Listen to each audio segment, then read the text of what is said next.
Asterion Gate's medical wing hummed at a frequency that told the bones to behave. A layered sound of gravity stabilizers and xenoscanners playing polite with one another, and Nora Vale lay under it all like a sentence paused mid-verb. The amber sheen of regenerative gel mapped her burns in topography, and the monitors wrote poems in wavelengths. Her pain didn't have time to read. Regulations had a whole chapter about companions in critical care. Don't, mostly. But regulations had been written by people who trusted machines to be complete. And Nora 22 standard, cadet braids still creasing her pillow from training habits that refused to stop at the door, breathed in the thin, antiseptic air, and found it missing a note. Cinder, she whispered into the mask that made breath a negotiated treaty, and Nurse Alexa's 4 hands paused in their choreography without meaning to. Malaxian, 30 years into a career that saw 17 species bleed correctly, and 3 that didn't.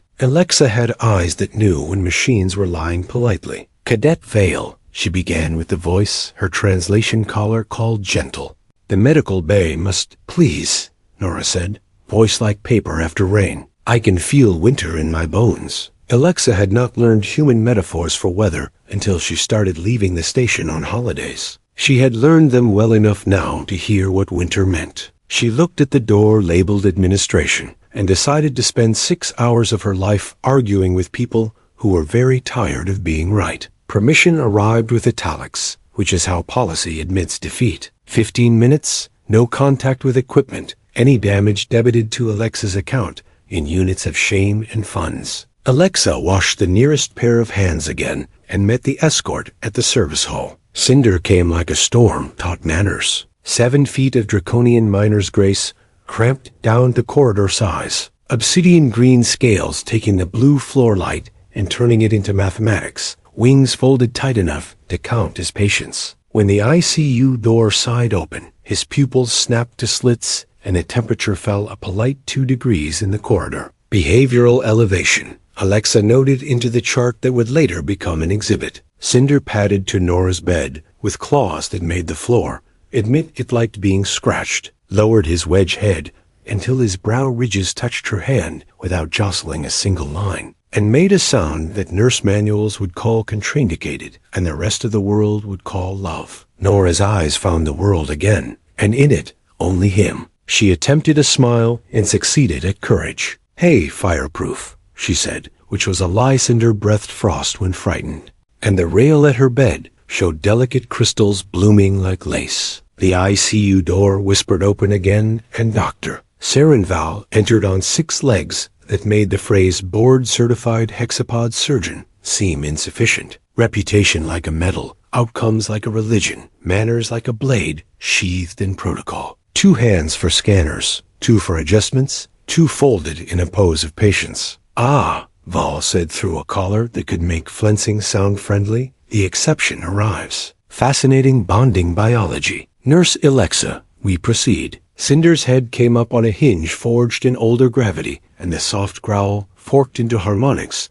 that turned Alexa's skin to drumhead. The dragon's attention fixed not on Val's face, but on the silver tray nested among the surgical carts, on a vial drawn into a hypo that matched the standard anesthetic boosters in color and lies. "Cinder," Nora breathed, and he took 1 careful step forward, wings lifting a fraction. Frost feathered the floor around his claws, a pattern of spirals and warnings Alexa had only seen in xenobiology texts. "Restrain the animal," Val said, mild as winter. "Its distress will complicate induction." "Doctor," Alexa replied, too soft for offense, antennae trembling with the kind of fear that comes after experience. "He is not distressed generally. He is distressed specifically." The hypo seal broke with a whisper that had no business being heard through all that machinery. Cinder's growl dropped into a register that bypassed argument and went straight to spinal cord. He slid between Val and Nora with a movement so measured it could have been a ballet or a lawsuit. "Security," Val said, but the word did not have time to find a speaker. Cinder's tail snapped once against the floor like a gavel. The observation window shuddered, and the translator on Alexa's collar tried to classify the dragon's next noise and gave up. In the hall, 2 guards did not come in. The censor by the door wrote a log entry that would be subpoenaed later and felt important for the first time in its life. "Doctor," Alexa said, Pause. Cadet's vitals are deteriorating, Val said, 6 hands in exact professional tremor. Delay decreases survival likelihood, or increases it, Alexa said, and the archive of every nurse who ever broke a small rule to save a large life stood behind her in the doorway of her voice. Commander on call, now. Commander Arlen Sato woke to the sensation of metaphorical paperwork catching fire. The station's secure line carried Alexa's voice and a dragon's harmonic woven through it. In less time than a regulation could find its shoes, Sato stood behind observation glass, reinforced for riots, eyes on a tray, not a dragon. He had been raised on PowerPoints about chain of command and bedtime stories about instinct. He trusted both until one contradicted the other, and then he trusted the one with teeth. Dr. Val, he said into the room, voice polite as a blade. Hold. Val's compound eyes turned like a well-oiled turret. Commander, I will not have my ore governed by superstition. The cadet requires immediate induction and debridement. My hands are not improved by delay. Then your hands will not mind putting down the hypo while we swap the vial, Sato said. No one is accused of anything. We will simply be boring together. Boredom was not what happened. As Val set the injector down, the vial's neck kissed the tray lip, tipped, and a single bead spilled out, landed on the polymer surface, and began to etch a gray circle as neat as a coin. Alexa's antennae flattened. Cinder's frost spiderwebbed across the floor, as if to hold the molecule's ambition with geometry.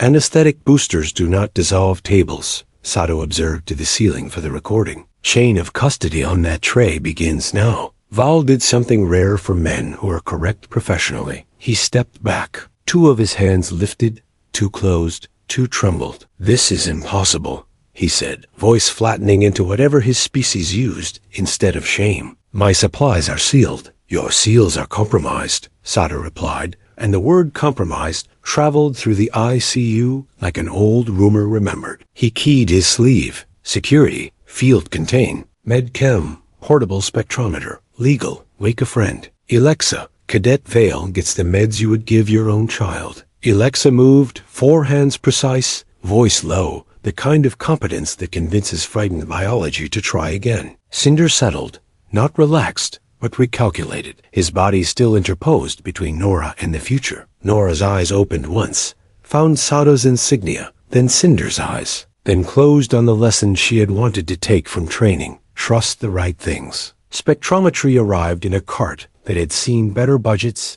and did not complain. A drop, a reading, a curse translated 3 times for the record. Compound 779 benign in lab notes. Fatal in bodies that metabolize it as loyalty into failure tagged in peaks and valleys that did not belong in a hospital. Chain of custody sprouted branches. Tray, vial, cart log, purchasing route. A dozen small lies assembled into a guilty sentence that would later require commas and prison. Val sat on a stool like a man attending his own unpleasant lecture. Sato did not look at him more than necessary. He looked at Alexa and at Cinder and at a cadet who had asked for winter to wait. Proceed with vetted team, Sato said. Observatory window gets upgraded to dragon-proof in the next 20 minutes. If anyone objects, they can file their objection under my boot. The vetted team arrived like a different weather system. Human surgeon doctor, Tam Osei, with hands steady as a taut cable. Aurelian anesthetist with skin lit in calm. 2 nurses who had learned respect for dragons quickly and could count without looking. They prepped without theater. Cinder watched every instrument earn the right to approach. Sato stepped into the observation room with Alexa and a forensic officer whose love language was chain of custody receipts. You made the call, he told Alexa, and she flicked her antennae in a motion her culture used in place of relief. He made it, she said, nodding at Cinder. I only translated. Through the glass, Nora went under clean and climbed back to shallow like a disciplined diver. 12 hours and a station roomer later, she was alive enough to roll her eyes at Cinder's insistence on sleeping with his head under her hand. Val was in custody, his translator sputtering as it struggled with the nuances of disgrace. Sato wrote a memo to himself on real paper. When a machine saves a life with senses, science doesn't have language for yet. Write it down with a pencil, and then he wrote a different memo to command. If this station trusts tech more than the partners we train decide, we will bury more children. He pinned one to his wall and sent the other to the universe. The universe, for once, answered quickly. Nora woke to the soft hiss of breathable air behaving itself, and a feeling of weight distributed across her hand that did not belong to a machine. Cinder had arranged his head, so her fingers rested on a warm scale that clicked faintly as it grew, the way draconian plates do when they mend. Alexa sat nearby, 2 hands on a slate, 2 knitting a pattern that Malaxians claim calmed storms. Status, Nora rasped, and Alexa's antennae lifted in what passed for a smile. Alive by decisions and teamwork, she said. Debridement successful. Graphs accepted. Pain under treaty. Vow? In custody, Alexa said, professionalism clipping the word into something sharp. Spectrometry matched compound 779. Procurement logs suggest substitution along the cold chain. He will tell us who taught his hands treachery. Cinder snorted a small fog at the rail and tilted his head, pupils dilating as if tasting the corridor. Nora followed the look and saw Commander Sato outside the transparent wall with a woman whose coat wore scars of 100 labs and none of the ego Dr. Tam. A say plus, a third person in plain clothes who moved like paper knives. Internal affairs. Sato entered without making the door feel bossed around. Cadet Vale, he said, voice half briefing, half apology. Your request altered station policy and saved your life. Also, you are now evidence. Nora tried to shrug. Graffs objected. She settled for humor. Do I get a badge that says, I told you so? You get a choice, Sato said. You can rest while we argue, or you can speak while we listen. He glanced at Cinder. Both of you. Companions do not testify. Internal affairs began, and Dr. Ase coughed something that sounded like science clearing its throat. Testimony is one word, Ase said. Data is another. We can instrument the room you both occupied, map volatile compounds in the air at the time of the reaction, correlate with Cinder's physiological response sales, chromatophore shifts, core temp, harmonic spectrum. It won't be mystical. It'll be a graph. Alexa's lower hand stilled on the knitting. And we will put the graph next to the circle burned into the tray, she said. Together they will spell Believe the Dragon without writing poetry. Cinder hummed. A chord Alexa's translator labeled Content. Alert. He lifted his wing membrane and let light through, a thin translucent shot with capillaries that pulsed a fraction faster than the monitor beep. Nora squeezed the scale under her fingers. We'll talk, she said. They recorded a conversation that was part debrief, part anthropology. Nora explained the boom and the heat and the smell before it all went sideways. Cinder followed with a series of tones that made Osei's eyes go bright with professional greed. Alexa translated variations as best as language allowed. Sato asked clean questions. Ee tried to trap them in contradictions and failed because truth is better at posture than bureaucracy. By the time a lunch that nobody ate arrived, procurement had turned on its own logs. The substitution line traced through shell suppliers, a bonded freight route that avoided scans on the pretense of cultural sensitivity, and a payment chain that ended at a name Nora had been chasing for 3 months. Vask Ren, a pharmaceutical broker with friends, where oversight took naps. Pattern repeats at 3 stations, Osei said, stabbing the air with a stylus like a conductor. Harm matches. Outcomes differ only by the presence of a dragon. So we publish, Sato said, with the calm of a man who has decided his enemies can read. And we plan for the part where Ren reads, too. The plan was not glamorous. It involves checklists. It involved a meeting where translators learned new words for no. It involved a room full of species with different ideas about dignity, agreeing on one thing. ICU glass now has a setting called Dragon Proof, and if an administrator wanted to know why, Alexa would hand them a knit scarf and a photo of a melted tray. Sato convened the first companion Sentinel working group in a conference room whose walls had hosted more budget fights than history. On the screen, 3 other stations joined by delay and suspicion. In the room, Nora with her arms splinted and her eyes awake, Cinder coiled as small as dignity allowed, Osei with a mobile lab in a case, and a child's glee hidden under protocol. Ground rules, Sato began. We're not deputizing animals. We're not throwing out scans. We are admitting that some partners perceive parts of the world we pay to ignore. Today, we write policy that makes that an asset on purpose.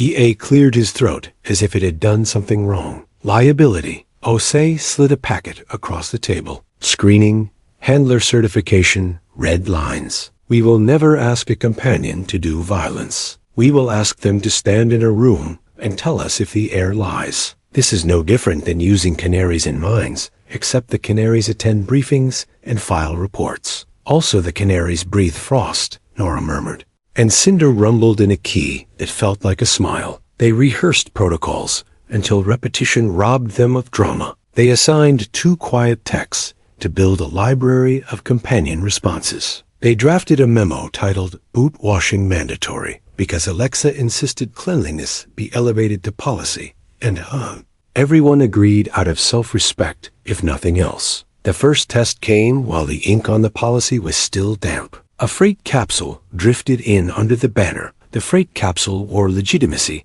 like a pressed uniform. Seals correct. Temperature logs within tolerance. Manifest stamped by a customs agent who spelled his signature the same way twice. It drifted into Bay 7 with the apologetic attitude of cargo that knows budgets have plans for it. Scanners said, pharma, controlled, sterile. The Bay crew said, hurry. The incubators are on T. Cinder said no. It wasn't a roar. It was a low, continuous hum that set the hairs along Nora's arms to attention, a pressure in the air like weather deciding to change species. His scales darkened along the edges, a shift Osei's team had learned to classify as alert, chemical, neurological. He paced once around the capsule, nostrils flaring, then planted himself at the hatch and folded his wings in a manner that read, civil disobedience. Scans are clean, the dock chief protested, tapping a tablet as if data could become truer when struck. If this shipment misses the window, we lose a month of red tag it,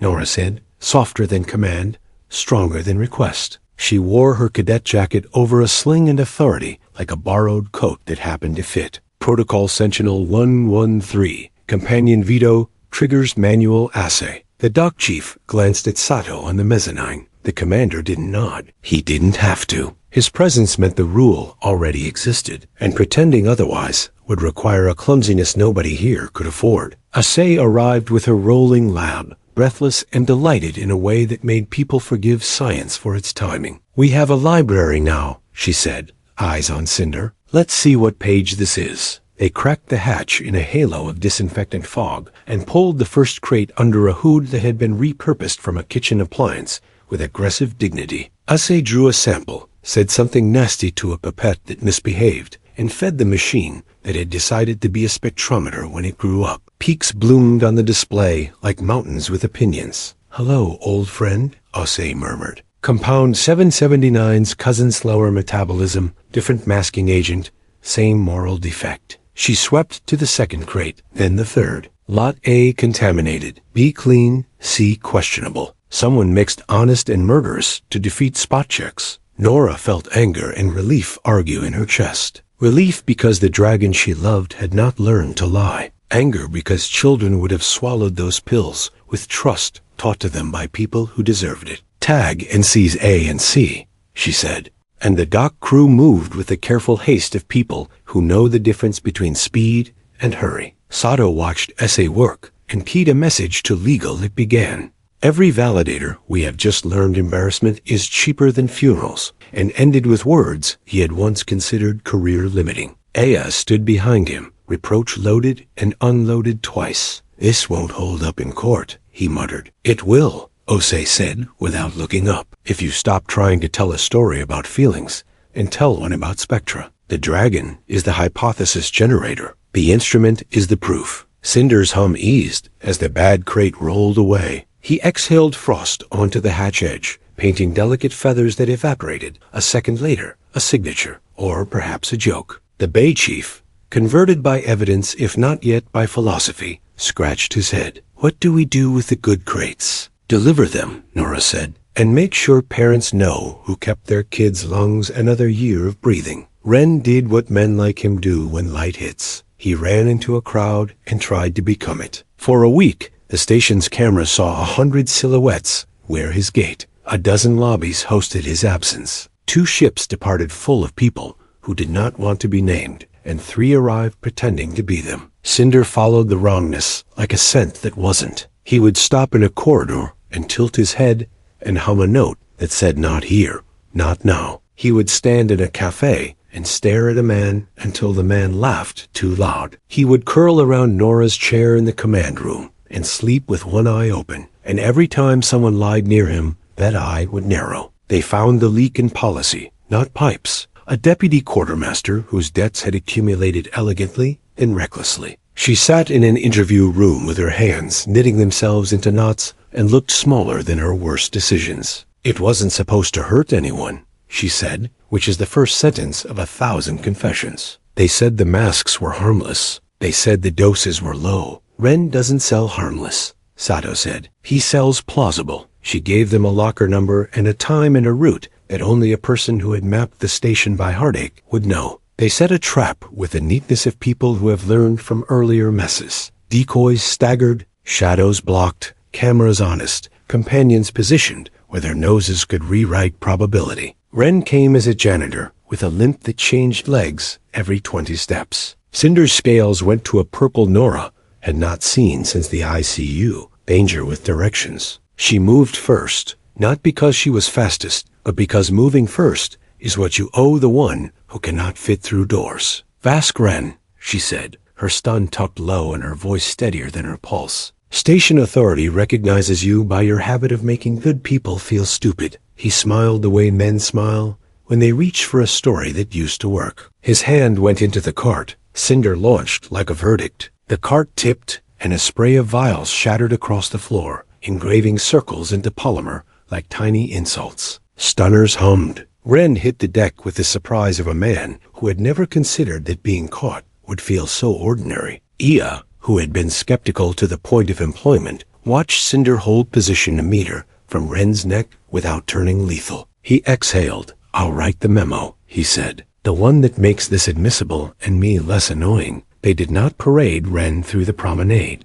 They took him the quiet way because justice that gloats usually trips. In interrogation, he tried the usual keys on a lock that had decided to be a wall. He offered names, some true, some gallows. He offered philosophy about markets and survival. He offered Osei a grant. She offered him a pamphlet about ethics and a look that ended the conversation. The tribunal convened faster than stations usually remember how. Videos of Frost on ICU rails played next to spectra and purchase orders. Alexa testified without rhetoric, Sato without theater, Nora with a scratch in her voice that screens transmitted as conviction. Cinder hummed once at a clip of Val's tray, circling itself into chemistry, and the bench, which had begun the day skeptical, leaned forward. The verdict did not bring back anyone. It did not fix grief. It did something smaller and therefore more useful. It changed rules. Companion Sentinel programs were authorized sector-wide with budgets that did not insult their purpose.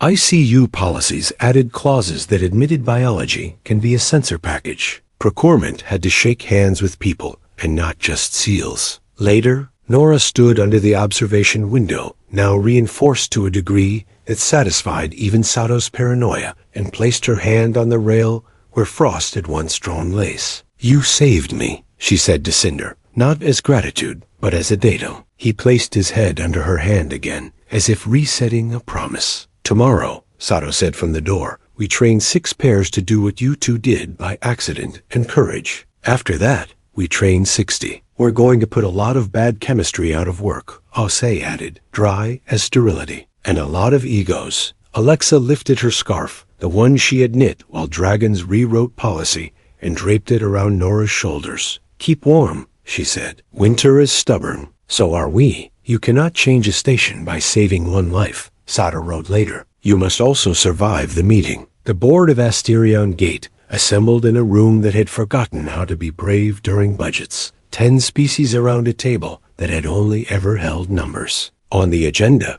liability, precedent, and the uncomfortable fact that a dragon had rewritten policy with Cher Quill, whose metabolism required 12 small meals and 1 long delay cleared his throat membranes. Commander Sato, your companion Sentinel program was initiated without full board approval. Correct, Sato said. Also alive. A ripple of translator artifacts moved around the table, some species laughter, some indigestion. Internal affairs, now the improbable ally, slid a stack of forms across. Post hoc approval, with guardrails, he said. Screening, certifications, boundaries. We have a model. Dr. Tam Osei projected graphs not of feelings, but of findings. Spectral peaks, chromatophore timelines. Comparative survival rates at 3 stations that had adopted Sentinel preliminaries during the Ren crisis. This is not a belief system, she said. It's a sensor suite we married to ethics. Chair Quell tapped the claws with a claw that believed in small print.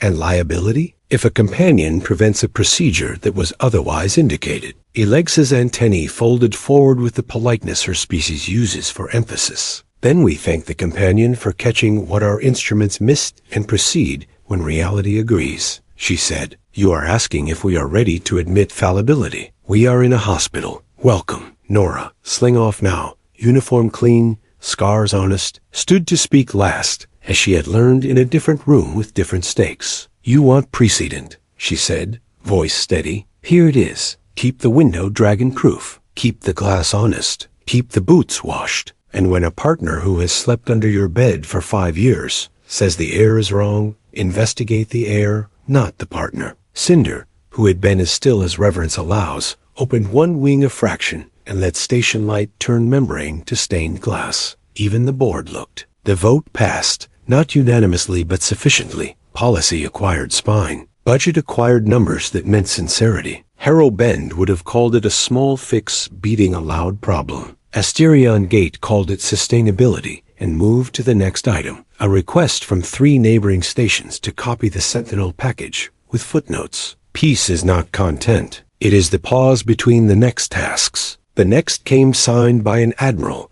who measured her words like doses. A cluster of mining deaths at EU9, ruled accidents, smelled like Ren's supply chain had sprouted elsewhere. Sato looked at Nora and Cinder because everyone else already had. You two started the fire, he said. Feel like arson investigators? The transport to IO9 tasted of metal and coffee. Nora slept against Cinder's shoulder, while Ase stole the armrest and a nap. Sato wrote a speech he hoped not to give. Alexa, left in charge of Asterion Gate's unglamorous survival, sent a message that said simply wash your boots and broke 3 small arguments before lunch. EO9 greeted them with a haze of ammonia and grief. The mine foreman, a woman whose hands had learned explosives and prayer, met them at the airlock with a ledger full of names and a frown that did not know where to aim. 17 in 3 months, she said, voice sanded down. All in Bay K, all with masks logged clean.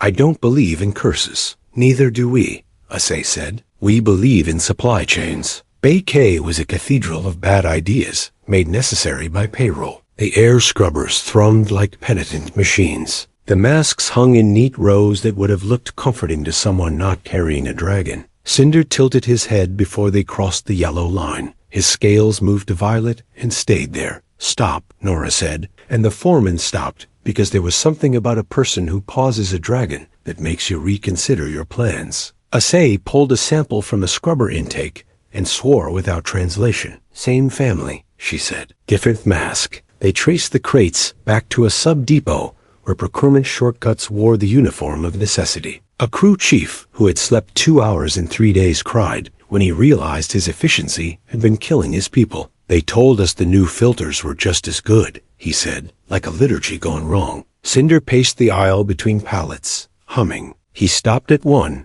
and pressed his head to the wood as if listening for a heartbeat. Ose popped the lid. Inside, filters looked back like coins, honest until they were asked to work. She ran the instrument. The peaks came up mean as truth. Sato called the admiral. Recommend immediate sector alert, he said. Recommend grants, not fines. People cut corners when corners cut them first. On the flight back, Nora drafted the first companion Sentinel field manual with a C, as if manuals could be born on a plane, entitled the first chapter. How to listen when a dragon tells you the air is lying. Cinder slept, finally, the way machines sleep, with one ear and a promise. Back at Asterion Gate, the board sent a plaque nobody asked for, which Sato installed in a hallway where it would not trip anybody. Alexa knit another scarf, and told the story to a trainee. Once, in ICU, a dragon argued with a syringe and won. That is policy now? Night at the station is an arrangement,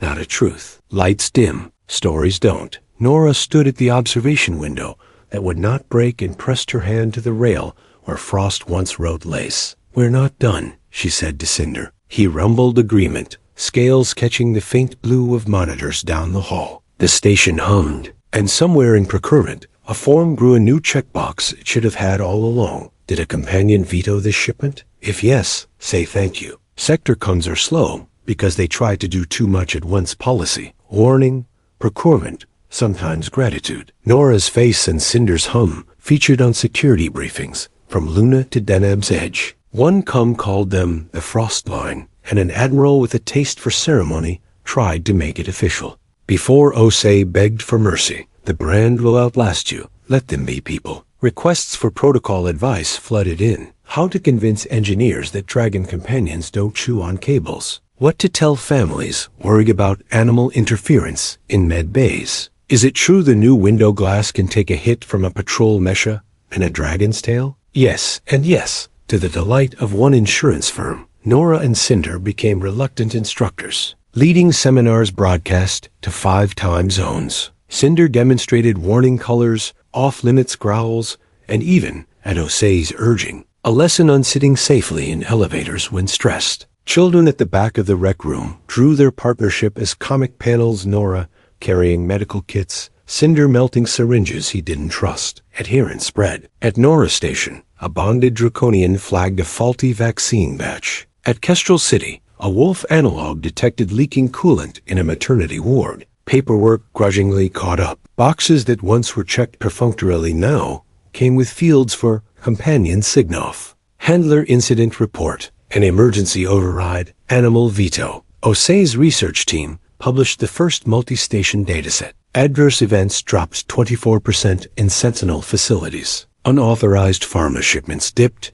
and patient outcomes improved across 3 metrics. The study's final figure, a dragon head next to a stylized caduceus, began cropping up on hospital mugs, badges, chalkboards, and the station's yearly morale banner, which, per Cinder's input, read, "Wash boots. Believe dragons. No banners, but learning curves have shadows." Opposition rallied beneath tired banners. Traditionalists, warning of the dilution of clinical rigor, skeptics muttering about magic masquerading as evidence, and one lobby group petitioning for metallic glass window reinforcements in case of sentimental uprisings. Nora fielded an interview with a sector anchor, keeping her voice professional. "Protocols need updating when the facts change," she said. "We don't replace science. We add to it." The anchor glanced at Cinder, scales calm teal in the edge lighting, and asked, "What about fear? What about unpredictability?" Nora smiled patiently. "Fear is what you have before evidence.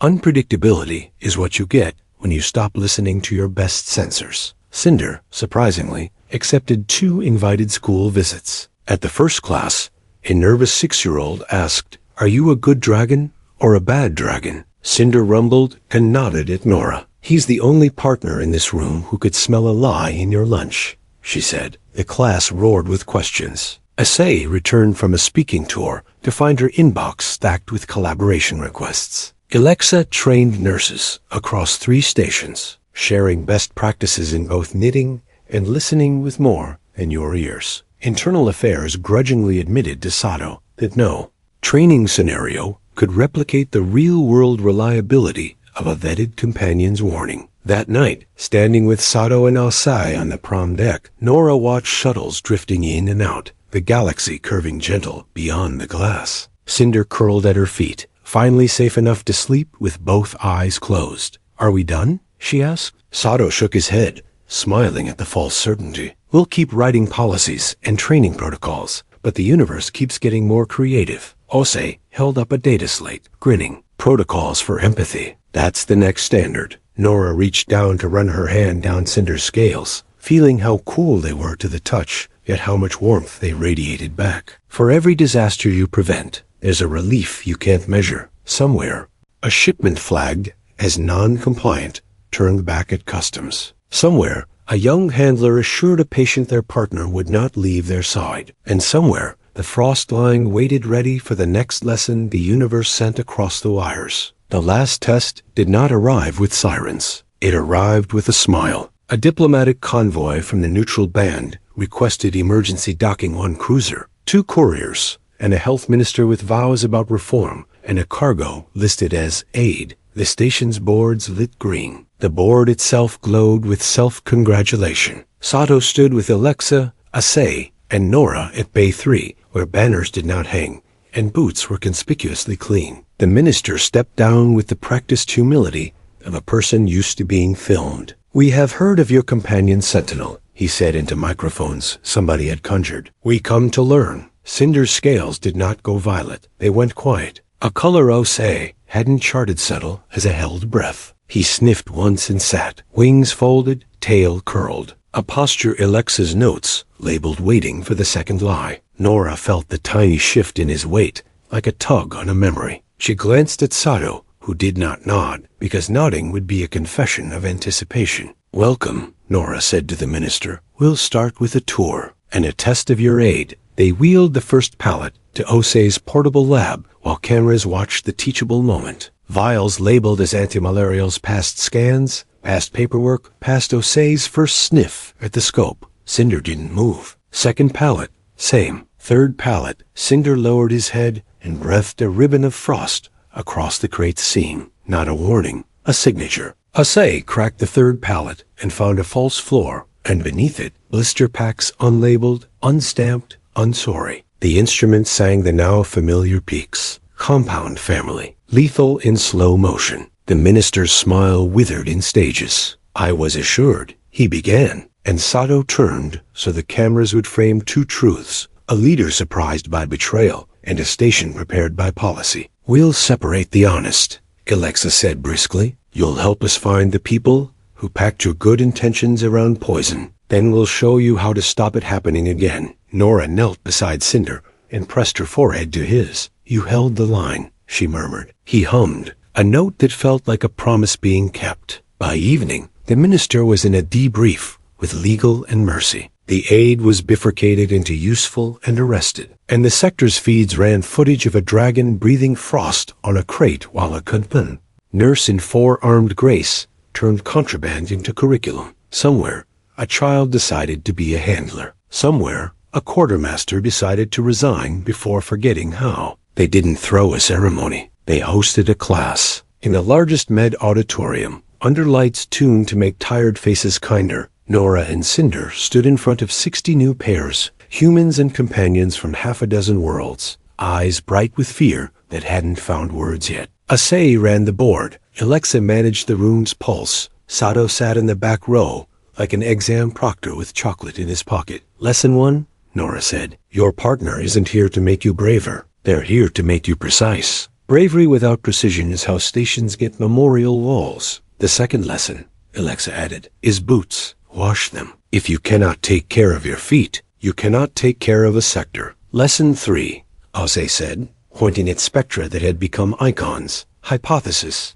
then instrument. The dragon proposes. Science disposes. Together, you form an answer fit for a courtroom and a ward." Sato stood to close, not because he loved speeches, but because these needed to end with a task. "You will be the reason a box goes back, a vial gets tested, a window doesn't break," he said. "No one will write songs about that. They will write shift schedules." "Good. The galaxy has room for more shifts and fewer songs." After, as the pairs queued to touch Cinder's wing, a small handler with a fox-scaled companion asked, "What if I freeze in the ICU?" "You will," Nora said without apology. "You will freeze and then thaw and then move. That's why you're paired. The day you think you can do this without them is your last day on shift." Later, alone at the dragon-proof window, Nora set her palm on the rail again. Frost didn't bloom this time. It didn't have to. Cinder pressed his head under her hand, exactly where it belonged. The station hummed its endless song, and in it, new notes checklists, learning empathy, budgets, learning courage, a board learning to vote for the boring miracles. "Tomorrow?" she asked. Cinder's rumble carried through glass, past policy and into promise. "Tomorrow," it said,